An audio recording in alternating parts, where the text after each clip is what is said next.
Prevention is better than cure. অল্প বয়স থেকেই যদি প্রতিরোধ করা যায়, এখন দেখা যায় চাইল্ডহুড অবেসিটি একটা ব্যাপার আছে, ছেলেপেলে অল্প বয়স থেকে মরিয়ে যাচ্ছে। ছোটোবেলার থেকে যদি প্র্যাকটিস করা যায় কীভাবে প্রতিরোধ করা যায়, তাহলে মনে হয় আরও বেশি ভালো হয়। কারণ ছোটোবেলা থেকে প্রতিরোধ না করলে পরে অবেসিটি যদি অনেক বেশি হয়ে যায় তখন ভেরি চ্যালেঞ্জিং চিকিৎসা করাটা। আবার শুধু এটা ডাক্তার ক্ষেত্রে চ্যালেঞ্জিং নয়, এটা রোগীদের ক্ষেত্রেও চ্যালেঞ্জিং। তারা অনেক ব্যায়াম করতেছে কিন্তু ওই পরিমাণ ফলপ্রসূ হচ্ছে না। প্রতিরোধের ক্ষেত্রে আমি প্রথমে বলি যে আমাদের টোটাল ইনটেক অফ ক্যালোরি যেটা আছে সেটা যেহেতু ফ্যাটি ডায়েট এবং সুগারি ডায়েট মানে মিষ্টি জাতীয় খাবার থেকে আসে, সুতরাং আমাদের এগুলা কাটশর্ট করতে হবে। আমাদের পরিমিত সুষম খাদ্য, হেলদি খাবার, স্বাস্থ্যসম্মত খাবার খেতে হবে। প্রতিদিন অন্ততপক্ষে একটা করে ফল, সবজি, বাদাম জাতীয় খাবার। বেশি বাদাম খেলে আবার মোটা হয়ে যাবে, তবে বাদাম একটু স্বাস্থ্যের জন্য ভালো। বিদেশি বাদামগুলো খুব ভালো, অল্প করে কিছু বাদাম, 4-5টা বাদাম খাওয়া যেতে পারে। কিছু দানা জাতীয় খাবার যেগুলো হেলদি, এগুলা প্রোটিন জাতীয় খাবার মেনলি, যেমন লেগিউমস বলে ইংরেজিতে, ডাল জাতীয় খাবার, দানাদার ডাল জাতীয় খাবার।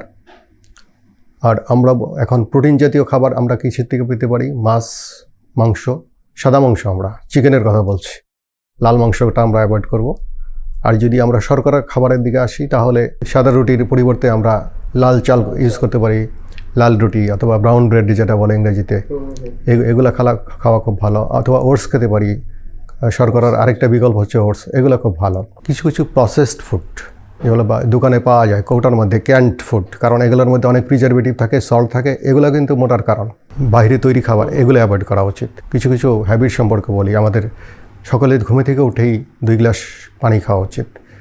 এতে শুধু সারাদিনের খিদেটা অনেক কমে যাবে, কোষ্ঠকাঠিন্য থেকে মুক্তি পাওয়া যায়, খুবই ইম্পর্ট্যান্ট।